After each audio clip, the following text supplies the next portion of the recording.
आज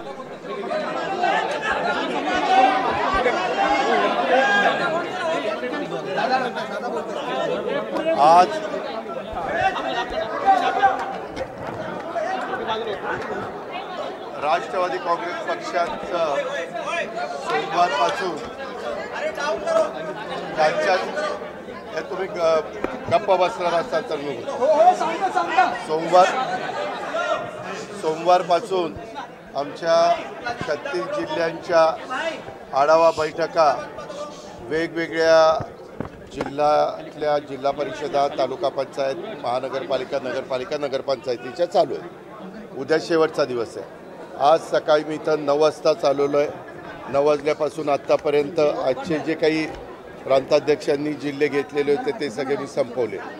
दुपारी तुम्ही मला काही प्रश्न विचारत होता, मला त्याबद्दल एवढं सांगायचं आहे की जे काही आता TV वेगवेगळ्या चॅनलला चाललेलं आहे त्याबद्दलची पूर्ण माहिती मला काही नाही आहे। माझा त्या गोष्टीशी डायरेक्ट अजित पवार म्हणून दुरान्वयी देखील संबंध नाही।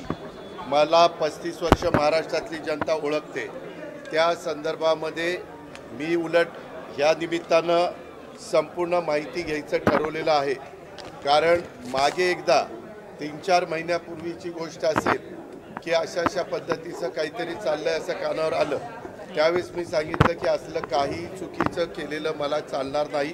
असल्या कुठल्याही चुकीच्या गोष्टी कुणी पण करू नयेत अशा स्पष्ट सूचना मी दिलेल्या होत्या। परंतु त्याच्यानंतर परत काय झालं ते काही मला माहिती नाही। परंतु आता चॅनलमध्ये वेगवेगळ्या त्या जमिनीच्या बद्दल बरंच काही सांगितलं जातं। त्याची इत्थंभूत माहिती काय डॉक्युमेंट्स आहेत, काय नाही, कुणी परवानगी दिली, कुणी नाही, मी आपल्याला सांगतो, मी आजपर्यंत कुठल्याही माझ्या जवळच्या किंवा लांबच्या नातेवाईकांच्या संदर्भामध्ये कुठंतरी त्यांना फायदा होण्याच्या करता एकाही अधिकाऱ्याला कधी फोन केला नाही किंवा कधी सांगितलेलं नाही।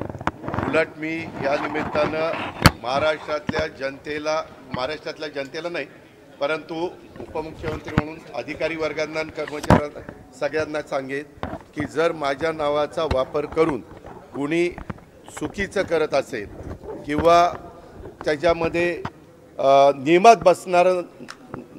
नियमात न बसणारं करत असेल तर त्याला कुठलाही माझा पाठिंबा नसेल।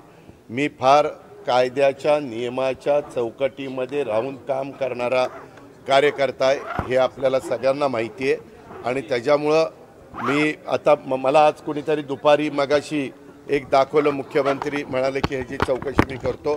जरूर मुख्यमंत्र्यांनी चौकशी करावी, तो त्यांचा अधिकार आहे।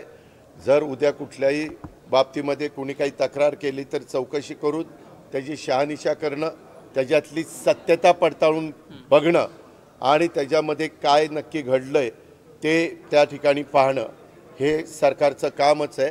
पण आत्तापर्यंत मी दिवसभर इथं असल्यामुळं मी त्याची माहिती घेतली नाही।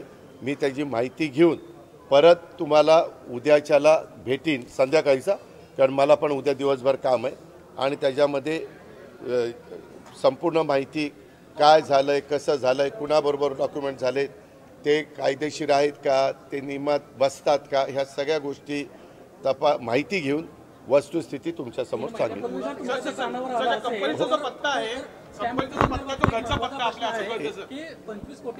अरे बाबा ऐक ना, थांब, तुलाच फार कळतं का?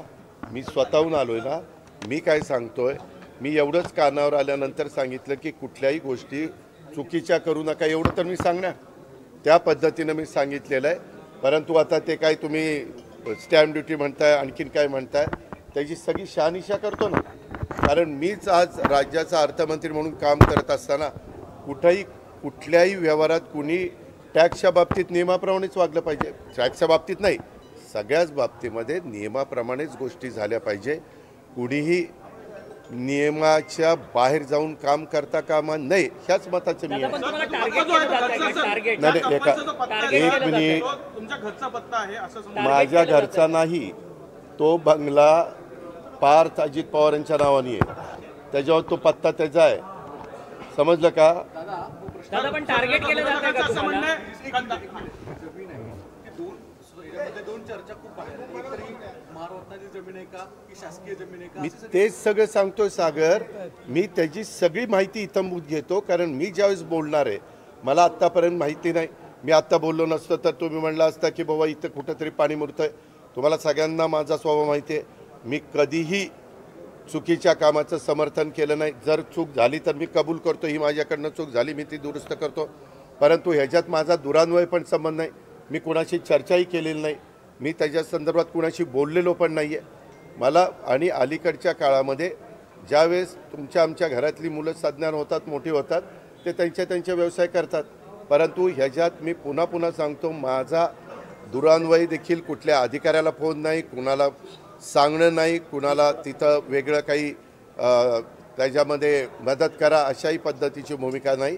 मी अतिशय संविधानाला मानणारा, घटनेला मानणारा, कायद्याने चालणारा आणि इतरांनी पण कायद्याने चालावं ह्याबद्दल कटाक्षाने प्रयत्न करणारा, कायद्याच्या चौकटीमध्ये राहून माझ्या काही सगळ्यांना समजून सांगणारा असा कार्यकर्ता आहे. पार्थ पवार यांचं नाव घेतलं जात आहे. पार्थ पवार यांचं नाव घेतलं जात आहे.